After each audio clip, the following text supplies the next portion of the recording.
Yep.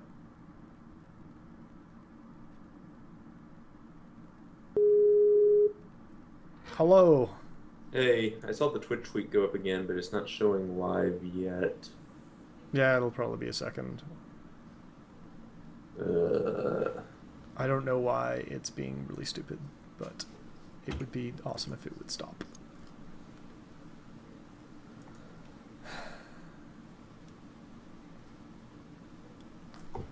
yeah. Um, See, Twitch has tweeted twice for you, auto-tweeted twice for you so far. Great.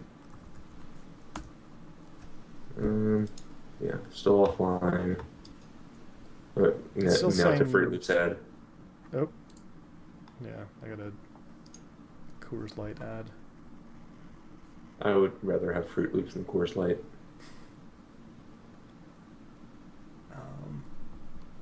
Yeah, offline. Ba, ba, ba, ba. It's saying it's encoded. I don't know why. It's just not. It says we're broadcasting. All right, let's see if it comes up. Maybe we're just a bit further ahead. Maybe. Are you getting the screen share? I'm getting the screen share. Okay. I see your 6 selection. Okay. Which bravo for doing that. Oh, live. Okay, live. great. Awesome. Yay! Hooray! So we seem to be back. For some reason, it's not actually saying the right information for the... It still says that Noir Syndrome is the title too, actually, on the stream. That's really weird, because I changed that. I do like that on that screen it says, like, your choice of, like, gender will not have an impact. Or Sex. is it... Yeah, your sex sorry, does not have any... Yes, your sex does not have any... Why are you doing this? I'm gonna... While you're Stop working on that, I'm just gonna start making my let's see. Yeah, female, if you wanted to talk a little bit about Angband or whatever, that would be... Let's see, I'm going to make a female... Okay, I've got more selections already. Human, half-elf, elf, hobbit, gnome, dwarf, half-orc, half-troll. Okay, that's where the last one left off, right? Yeah. Yeah. Now we've also got Dunedain? Dunedain? Dunedain. That's basically what Aragorn was. Okay, I can't pronounce words, so... High Elf and Kobold.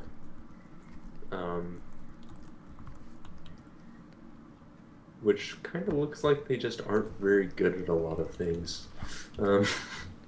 So, screw it, I'm a Kobold. They resist poison, so we'll avoid the problem we had last time. And... Wait. It looks like your screen share is frozen, or are you working on screen 2? I'm working on a different screen. Sorry. Okay. No. There we go. All right. Okay. I'm gonna be a Kobold Paladin because that sounds hilarious. All right. I'm gonna be Dunedain, warrior, Point-based. standard ruler. Well, I'm going to use strategy.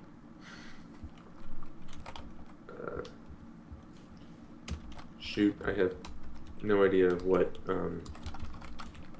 paladins need. Probably wisdom to use. I'm gonna call myself Aragorb. Aragorb. Aragorb. I don't know why not. Any other key to continue? All right, so we've got some tiles going on here. I am the illegitimate and unacknowledged child of a townsman. I am a credit to the family. I have blue eyes, straight brown hair, and an average complexion. I come from a litter of 7 pups. My father was a warrior, and my mother was a cook. I have dark brown eyes, a dark brown hide, and small, sharp teeth. My perception is 1 in 33. My searching is 27%. My stealth is fair, and my saving throw is 27%. I have a feeling this is going to be garbage. Yep. On the upside, you do start with things equipped, so that's kind of cool. So again, we've got a very similar aspect to. My name is Joe Bald the Kobold. Nice. Okay. Let's go. It's a very similar look to compared to Moria. You can kind of see the resemblances here, the family resemblances, as Wittgenstein would maybe say. I can learn one more prayer. How do I learn a prayer? Question mark. Okay. Manual. I'll just keep the manual up because I feel like we're gonna get stuck. Yeah. I just killed one of your kind and got 6 cyan potions.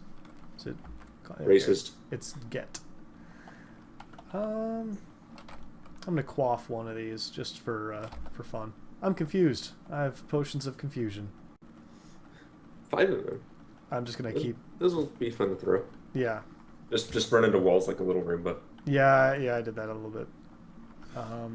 This actual structure of this room with these like columns and like they kind of block your line of sight. I see these a lot in Tales of Middle-earth too.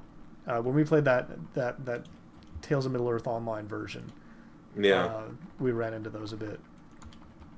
So again, we've got, this is Angband. I'm running into yellow centipedes, and then rogues in this town. But if I recall correctly, because I played a bit of this the other night, and there are actually I hope I run into them on the second or third level. Okay. If you want to gain spells, if you have a class that can, but you don't, it's a capital G. Right. There's multiple staircases down as well, which is a thing that is more specific to Angband, and kind of gives the impression of, this is a less structured sort of place. This is a place that may have been used a bit more, rather than, here are some arbitrarily designed rooms, and then you're going up and down this one staircase that you need to find. Angband is far more forgiving with that stuff. In terms of, I don't know where I'm going, but you're still, if you come up against a dead end, you probably should.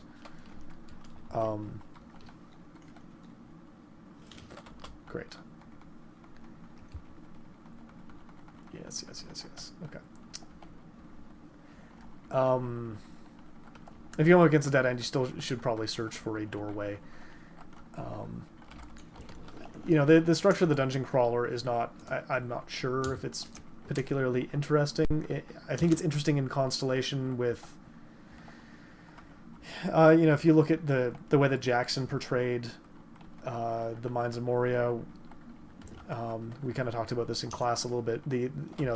It's very highly influenced by RPGs. Like, you have this weird kind of back, call and response kind of thing where you're slowly, if you look at the size of the enemies and the types of them, you're kind of progressing and encountering more and more powerful enemies as you kind of go through.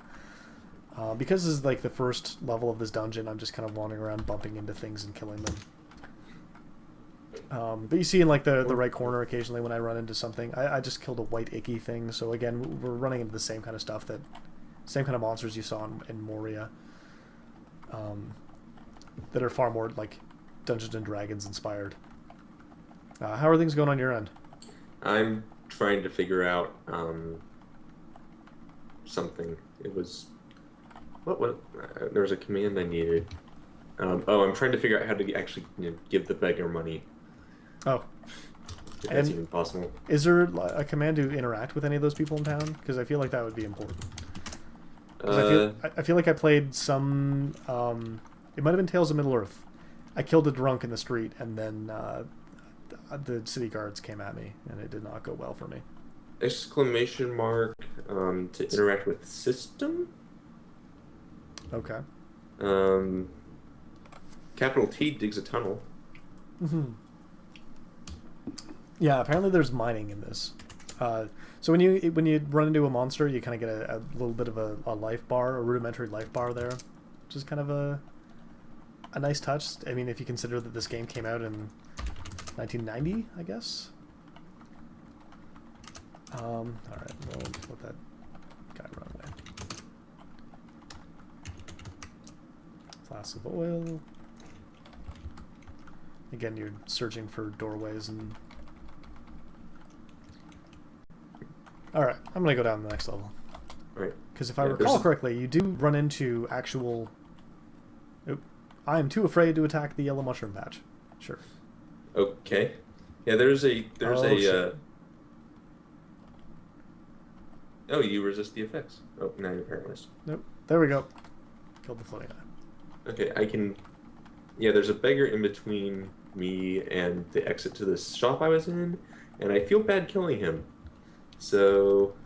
There has to be a way to make them move. Well, you can wait and see if they move. Yeah, I could wait, but they specifically asked me for money, so I feel like they're gonna steal from me if I don't give them anything. I could try throwing the money at them. I just got killed by a crow. Which congratulations. I feel like that's a whatever. I just killed him. A blithe nod to some of the Lord of the Rings lore. The idea that these beasts being controlled by Sauron are coming after you, but yeah. I don't know if the object in that is a little bit different though. Like the object in the Angband, you're not going down to the bottom to kill a Balrog.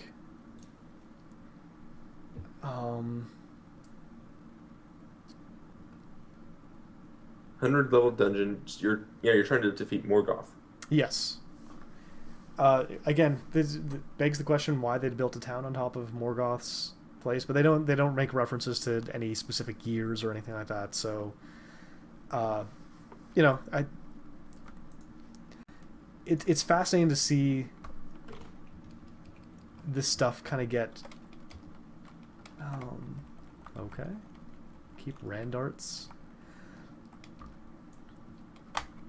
It's fascinating to see like these references being made, but I'm still not convinced that this isn't just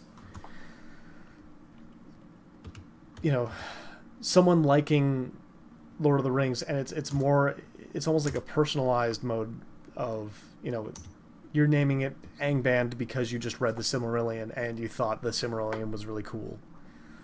Like it exposes, rather than have this be sort of an adaptation necessarily, but like more of an expression of affection for a lore that means a lot to the author, which gets really interesting when you start talking about authorship in a situation where there are how many variants of Angband, which is itself a replication of Moria with some difference, some repetition with difference of Moria, and it really comes down to like very granular details. Like when I was playing the other night, I was killed by Farmer Maggot's dog, and so you kind of have the setting very broadly gestured to, and the idea that there's this strange fortress that is kind of unknowable, which is very much in line with the way Tolkien talks about these forces of darkness. If you look at his description of the Balrog, it's positively like Lovecraftian. He's describing things that are absolutely impossible, and I think Jackson did a really good job of portraying it, but I think something like this where everything is kind of randomly generated and you're just getting these odd nightmarish flashes of Lord of the Rings, it's kind of I don't know where I sit on it. I just know that it complicates a lot of what we know about how you adapt things, and also the way that it complicates a lot of the ways that we look at video games. And I think that's part of the reason why I focus so much on MUDs and on roguelikes, because at a certain point in modern game development, like that process, the process of developing it, and the process of all the different people working on it, is very obfuscated, and you don't necessarily know. And I think that's almost like a labor problem as well. You get Ken Levine talking about BioShock, but you don't hear about the person that worked for weeks on getting the shotgun to feel right. Yeah. And I think that process has kind of opened up a little bit more, and I think it's easier to observe it with these games, and it's a little bit more apparent. But I think it's a process that maybe it's worth looking at. Like, I guess that's kind of the thing is, we talk about like critical code studies, but like, what does that mean, right? Like, what does that mean to look at the code of something and then start talking about it? And I think when you kind of latch that onto more humanist aspects, like this is an expression of someone. This is essentially like an articulation of someone's voice in a process that is necessarily, heteroglossic, that is necessarily composed of a lot of different voices. I mean, that stuff comes up in a bit when you talk about like film studies.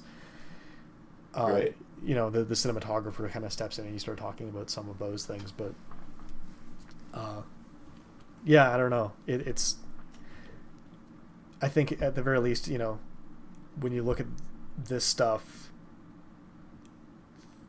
it lays bare the fact that code kind of gets copied and is reusable in a way that it's reusable in a way that you kind of can't in at the very least in literature and even in film. That shot for shot remake of Psycho is still Psycho, like it's still an adaptation of Psycho, but it doesn't give you anything interesting to say about it. But if they feel like the copying and pasting of code, like this is effectively a remake of Moria, but I wish the problem with randomization is that I can't make it happen. But like getting killed by Farmer Maggot's dog is a very odd sort of thing that kind of, what is that? It opens up these odd questions that kind of goes back to the fact that sometimes these things interact in ways that are irrational, and that you can't posit a perfect causality for them, and that I think adaptation studies kind of needs a bit more of that. Yeah, there's something that's eating at me too here. It's like you're talking about copying code, but when you get down to it, at least with as far as code in games is anything, when you get past the presentation layer, you're talking about re-implementing a rule. You're talking about re-implementing a rule set that's codified, that's been translated to C or the Pascal, whatever. Whatever it may, T engine, whatever it may be written in. So you can have two different.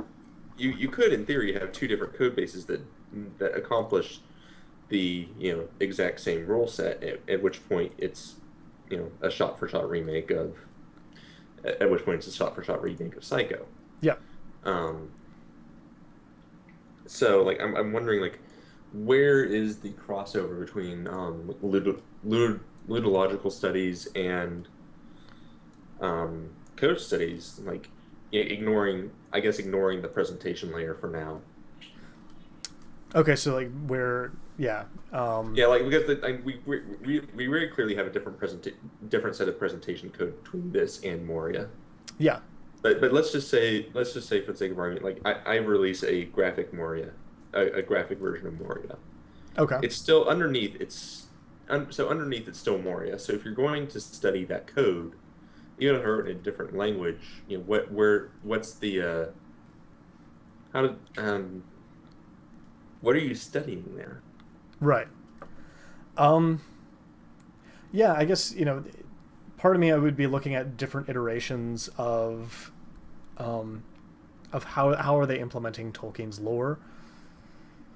I mean, I'd be looking at the objectives, which may or may not be particularly different. And at a certain point, like that's also requiring an incredible amount of time to comb through those games and look for those differences. I know, Moria. I don't think it uses any of the creature names from Lord of the Rings, aside from stuff that's in passing. But they kind of backfill it with a lot of Dungeons and Dragons, and I guess part of it would be looking at authorship and also like how are these games disseminated as well, right? I mean, they are playing with things that are protected by copyright law, and I think part of that part of that fidelity has, that's an important part. That's an important thing to think about when it comes to these are games. These are game-like objects that are out there, and looking at, when we talk about adaptations, in most cases we're talking about authorized adaptations. Right. And so what are the vicissitudes of an unauthorized adaptation, or an adaptation that is not a contiguous whole? And Right. what does that wind up doing to our experience with the game and our experience with the text as well? So for me, I tweeted a screenshot of getting killed by Farmer Maggot's dog, saying like, "Get your dog under control and out of my dungeon," because it was this really weird moment of, why am I fighting this dog and why is it guarding this room? And I was killed, so I don't know how I'm going to ever get back there, because once I'm dead, that dungeon is gone forever. Yeah, unless you saved out the seed. Right, unless I start, saves coming or whatever. So yeah, I don't know. That's as far as I guess part of it is when you start talking about assemblages, you're not necessarily an exclusively ludological scholar. It opens you up to talk about narrative. It opens you to talk. It opens up you. It lets you talk about user experiences in a way that ludology is profoundly disinterested in, and narratology doesn't fully cover. Right. Again, I'm like, it's. Well, no, it's an important question. I maintain that it's a false dichotomy anyway between two studies. Yeah. But no, it's part of the reason why I wanted to bring that up with you on is you are far more familiar with code than I am, so right.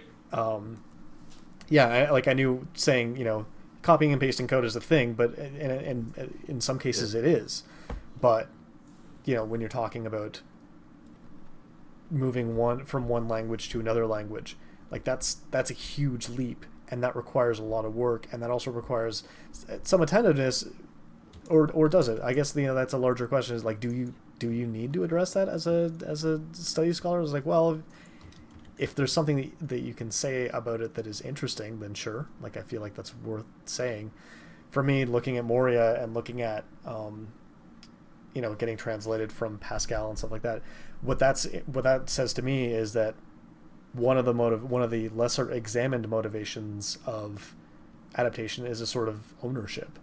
It's a sort of, I don't have access to this thing, but I want to play this thing, so I'm going to make this thing. And hell, that's as early as the first Dungeons and Dragons. Like, I have this war game, but I want to play I want to play around in Middle Earth in it. Yeah, exactly. Dungeons and Dragons. Yeah, and I mean, Gygax is going to swear up and down that he didn't care about Lord of the Rings and it was just a convenient marketing ploy, and that's fine, but also at a certain point, he's making a lot of money off of it and can't come out and just say, yeah, I really love Lord of the Rings, because they'll sue him forever. Right. So, which is why, when you get into the stuff like, in this case, Tales of Middle-earth, which I just switched over to. Unless did you have anything you wanted to say about Angband? No, not. It's been a long time since I played it. I don't know if it's been updated in any way. This interface looks a lot different than when I played it, because I played the Linux version off of Linux, which, as you can imagine, was much more bare bones and less windowy.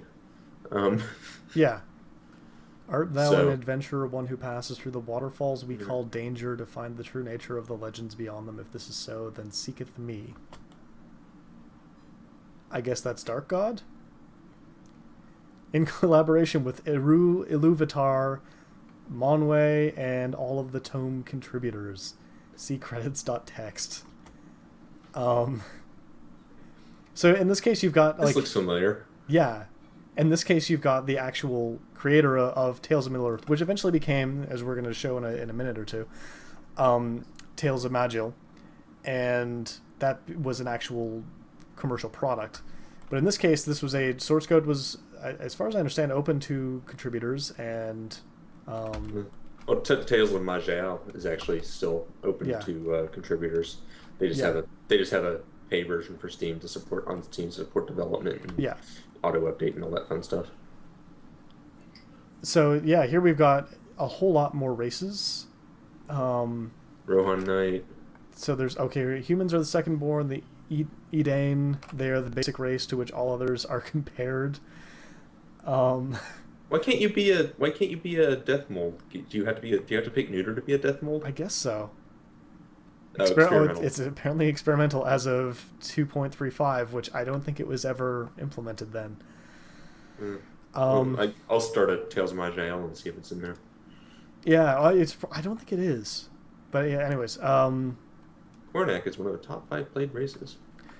it's interesting because you have already like kind of a commentary here on um,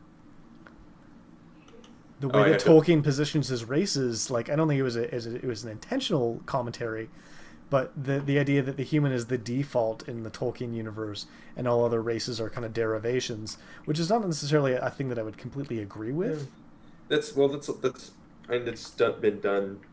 I don't know if that's more of a Tolkien thing though, or if it's more of a Dungeons and Dragons thing. Because like in Dungeons and Dragons, human is kind of the default generic one, and they don't have any special abilities. But because of their quote versatility, they get you get like one extra feat. Basically, you get to you know pick your own. You basically get to pick your own racial benefits out of normal kind of benefits you might get the from other stuff because it's you're a human, whatever. You don't have any special abilities, but your human spirit lets you pick stuff. So that I feel like that's a almost a ludo, ludologic ludology based assumption that got kind of carried over into lore of all of these like Dungeons and Dragons Yeah, based Tolkien interpretations. yeah, and I feel like Yeah. when you go back to Tolkien, like I think for him,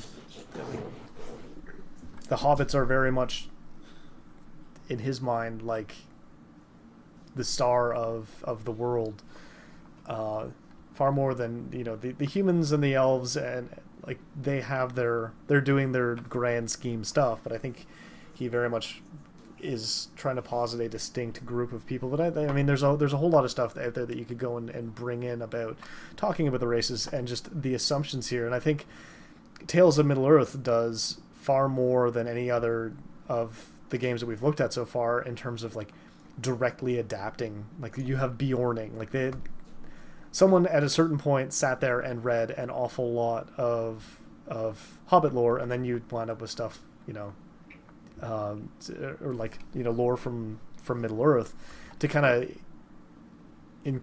translate those into some kind of stat system. But then you still have like Okay, Kobold. when did Tales of Middle Earth development start? It started in '97. So So about, here's the thing, like and it was actually originally named after it was originally named Pern Angband before they decided, and like one of the other I think variants of this is the Troubles of Middle Earth. yeah. So you get into later versions of Tome, say, Yeah, and you're starting to get to the era of the internet where you don't have to pour over the Silmarillion, the history of Middle Earth, all these various Tolkien volumes. You have the Middle Earth wiki right. that you can visit or Yeah. What? Yeah.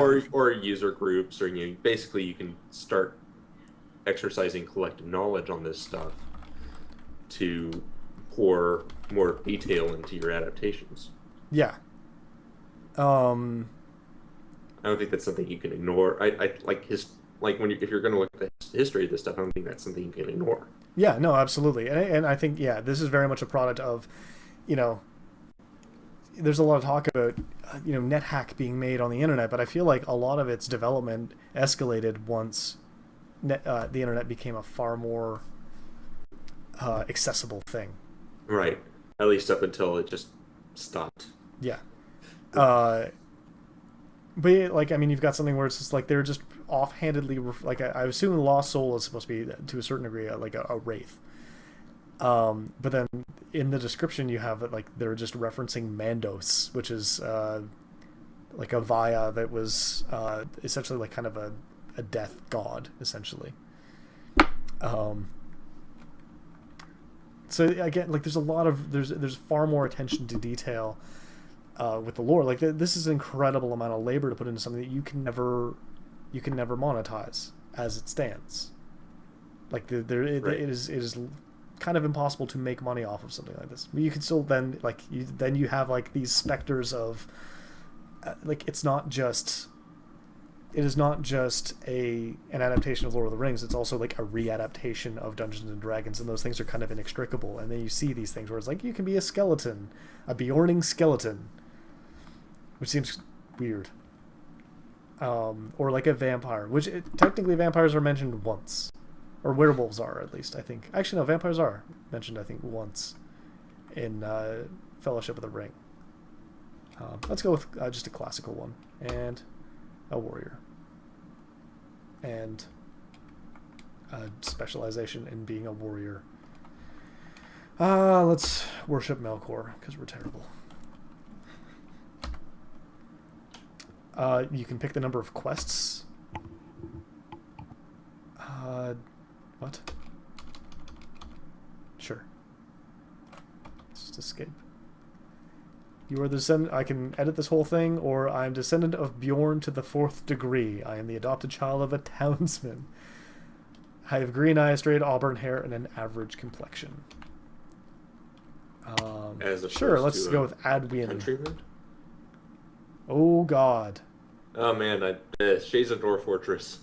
Yep. Welcome to Tome. I am the spirit of knowledge, and my task is to help you to get used to how to play. I have prepared a parchment for you to read. Press R and then space to select it. Okay. Is the Barrow Downs. Go to west of town, and you should see an arrow there. Now I must. This looks very familiar, actually. Yeah, this is when we played. Yeah. TomeNet, like this was almost the exact same starting area. Yeah.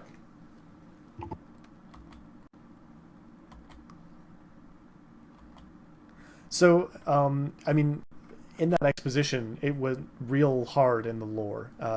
It was referencing Dol Guldur, which is in Mirkwood. It's sending me to the Barrow Downs. Farmer Maggot asks my help. I can talk back with the Y key. This can lead to quests. Okay. Well, are you gonna have to fight his dog again? I don't know. Farmer Maggot. The monster does not want to chat. Okay. I wish I knew that there was no monster there. What? Oh. Okay, that was just a weird bug.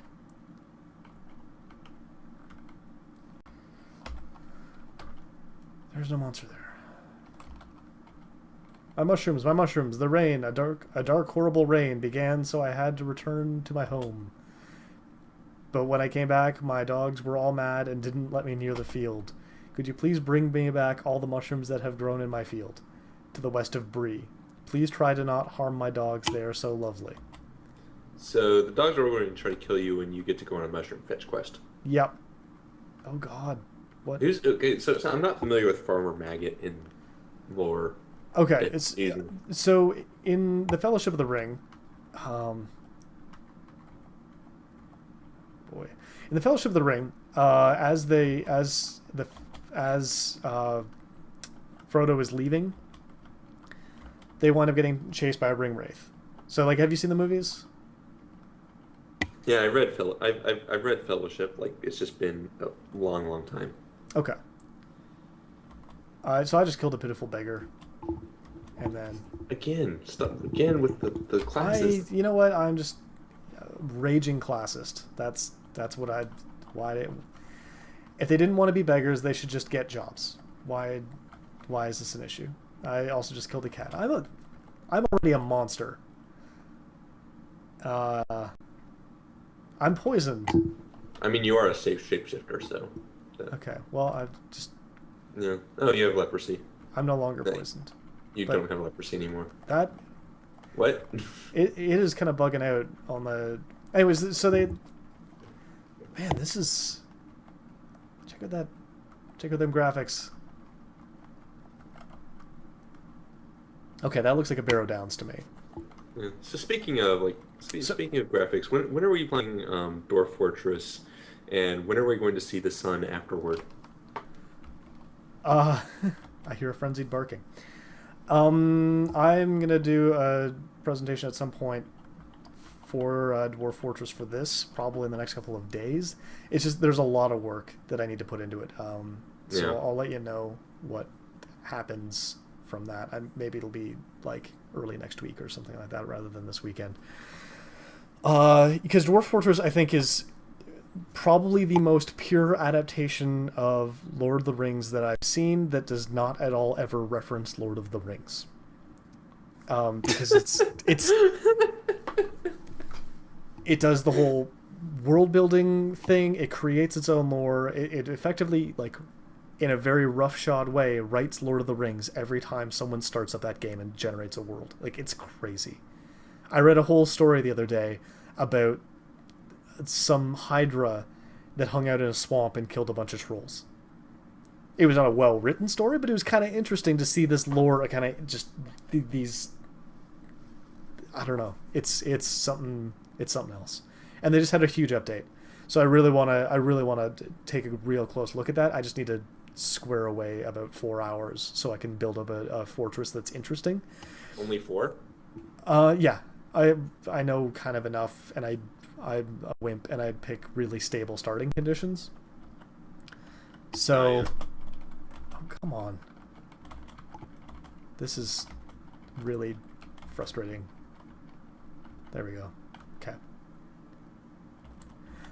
Yeah, I picked really favorable starting conditions because it's hard enough just to be able to I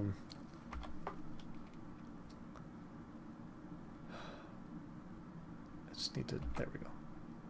No, I don't want to equip. I'm not wearing anything. Okay. If you've noticed, we've had progressively more trouble with the controls each time we go forward a game. Yeah, that's kind of weird. You would think this would get better rather than worse. But yeah, no. the interface for this is super. We're adding more stuff, and we're adding more stuff to these games, but keeping the same interaction interface. Yeah.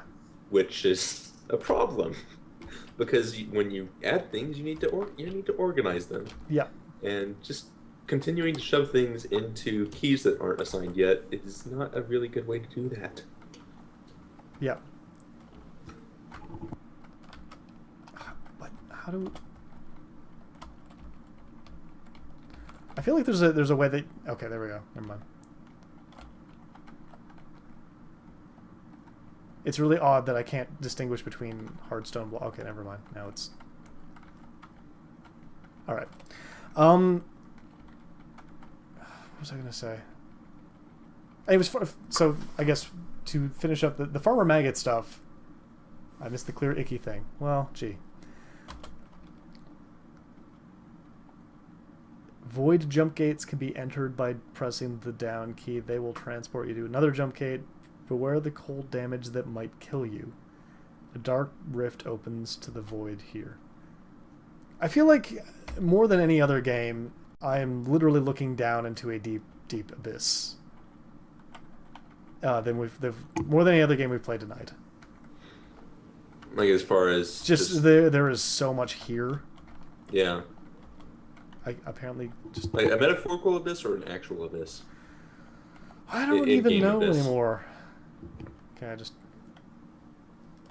can get a corpse. I can hack up corpses. I reorder the items in my pack. I don't know why I'm a 6 now, but I'm a 6 now. Because that's like that's like your countdown to gaining health or something. Oh, okay. Or I don't know. It does that whenever you get damaged. Yeah. Next area. Okay. Sure. So Farmer Maggot kind of in the movie he chases them off of his property because he thinks they're after his mushrooms. Like they're basically like a bundle of things that you know about Farmer Maggot. One is that he has dogs. And that those dogs are scary. The other is he has tasty mushrooms. And that like young Merry and Pippin and Frodo all stole this guy's mushrooms, and that's why he has these mean dogs. Okay. So that's kind of that. I don't know why they decided to like use him as, I don't know, as this character. Like, you know, where's my Tom Bombadil? You know, he's like this really weird, very happy dude in this old forest. That question seems to come up a lot. Like, where like the movies, where the hell is Tom Bombadil? Yeah. But I don't know. Like, there's a lot of cherry picking here as far as like, you know, okay, this thing from Tolkien works for the game. This thing doesn't, so we're just going to kind of toss it. Yeah. This thing really works, so we're going to emphasize the hell out of it, despite the fact that we know, you know, 2 things about Farmer Maggot. Either that or like these are things that people, you know, like, yeah, the things that get privileged and the things that are like they get emphasized and they get de-emphasized. Like, those are really important things that I don't know that you necessarily see come up a lot. Like, there's a whole book on criticism on Lord of the Rings Online, which is amazing because it's Lord of the Rings Online. Like, I don't know. In my mind, that game was basically a, you know, we have the rights to make a Lord of the Rings Online, and hey, those MMOs sure are popular with the kids, and so we will do what we can to mirror the movies, because it was kind of coming out kind of after the movies had come out and were a really big deal. But yeah, I mean, like, as a case study in, you know, when the shift between these sort of random one-off procedural expansions of, or like, you know, quest level expansions of the lore. So like you wind up hanging out with like Odo Proudfoot and doing some stuff for him around the farm, and he shows up for like all of like, you know, 20 pages or 30 pages in the book, and not even consecutive ones, just like he gets mentioned a bit. So like, what does that wind up meaning? You know, this level can't be all bad, right? But then when you want to, like, when they're trying to tell a more directed, like, there's this tension between, whoa, there's this tension between telling these like explore, like, these game world level story. There we go. These game world stories that are like, you know, you are fighting ring wraiths because, you know, the ring wraiths show up at very specific scripted moments when you go into an instance and you're pushed through it, and you're kind of given very little agency. It's like the only thing to do is just go to the end of this instance and fight the boss and hope for the best, or die and leave the instance. They don't want to let you have these open world aspects, whereas Tales of Middle-earth, yeah, they don't have, you know, the Tolkien estate looking over their shoulder, so they can kind of they can kind of do what they want, and they don't have to worry about. There's a certain level, like, on the one hand, they are free to be as like, have as much fidelity to the source text as they want, but they can play with it a whole lot more, and it puts that stuff almost on a level of like fan fiction, in terms of you're taking ownership of something that you really have no legal claim to, but you're still going to put that work in, and at a certain point they're not going to bring the hammer down as long as you're not seeking money for it, I guess. Usually. I mean, you know, you can look at the backdrop of fan-made mods, you know, in which it was 93 or so that, you know, Doom, there's that Doom Total Conversion that used a lot of Alien assets, and that was fine. But once Quake hit in like 97, when the internet became far more of a thing, they received a cease and desist from Fox. And yet this thing was kind of allowed to flourish, and I didn't really hear about it that much until it became Tales of Magil, at which point it was kind of okay to talk about it, because you weren't, you know, like, when you start looking at the level of like video game discourse, you can't really put that in like a print issue of PC Gamer, I don't think. Like, I've never seen any issues that talk about Tales of Middle-earth, but right. I definitely remember when it became Tales of Magil. Right. Which I guess, because we've been going on for a fair bit of time, technical issues aside, this is Tales of Magil, which I should probably actually switch to.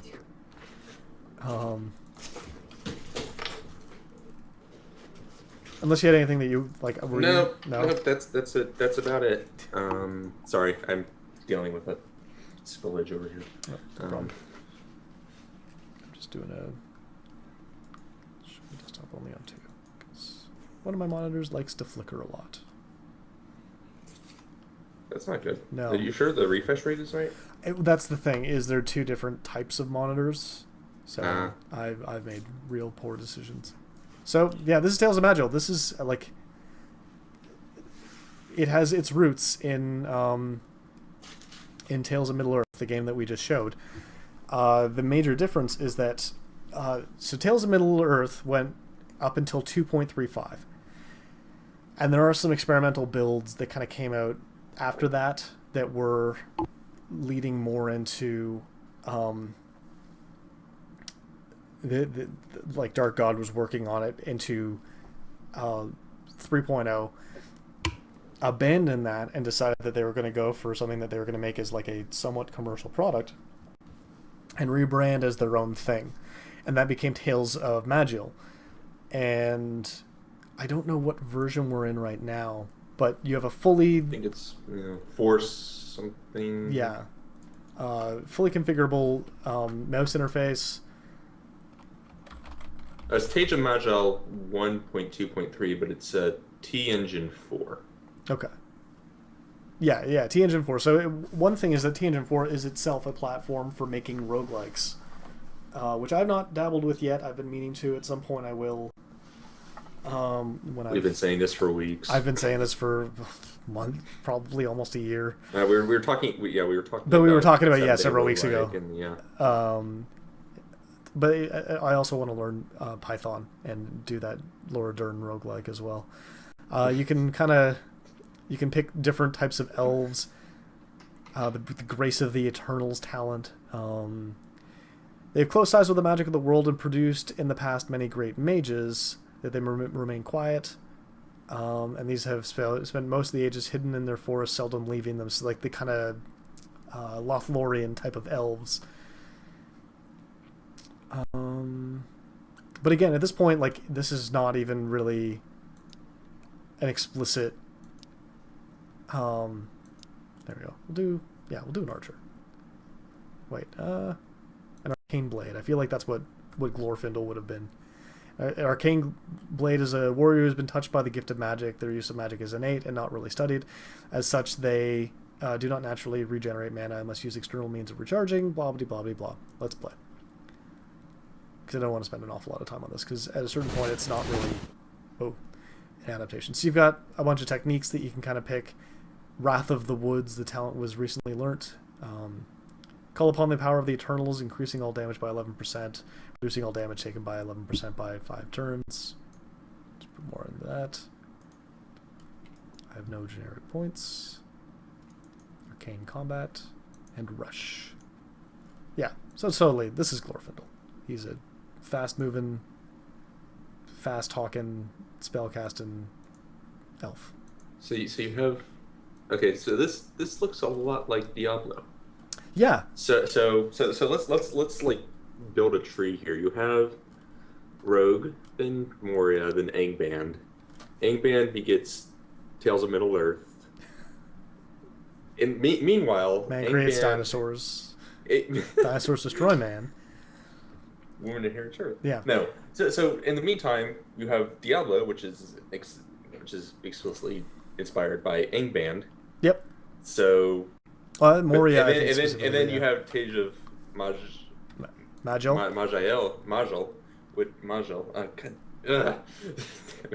So and then those sort of merge into So then which pulls from Diablo and its tome predecessor. Yeah. Yeah. So when you start looking at like lineages and generic dialogue, it like. At this point, there is necessarily like this is almost a counterpoint to Tales of Middle-earth. Like there is no explicit Tolkien reference, except for like really buried. This may go real poorly for me. Except for like real buried kind of one-off references, like, you know, these elves just kind of hid in the woods, and at that point, like, is that a meaningful adaptation? And I guess, you know, how do you define meaningful? Let's just start it. I'm gonna cast. And how many fantasy universes use elves? Yeah, right. And it gets like, you know, how do they police this kind of stuff? You know, how is especially when, like, you know, Norse mythology has freaking elves. Like, they don't necessarily call them that, but this Glorfindel is not as resilient as I was led to believe. Okay. Killed a large white snake. This is not going to go well for me. It's about that time anyway. Yeah, that was fine. I wanted to show this and then kind of call it. So on the one hand, you know, one of the major departures that, you know, Moria and all these other games have, and it's kind of important, but like characters die in those.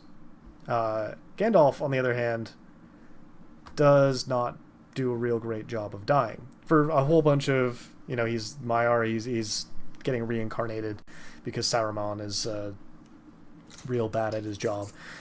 And I think it's really fascinating looking at, you know, when a roguelike becomes, or a procedural death labyrinth, or whatever term you want to use to refer to them. I would probably prefer procedural death labyrinth, but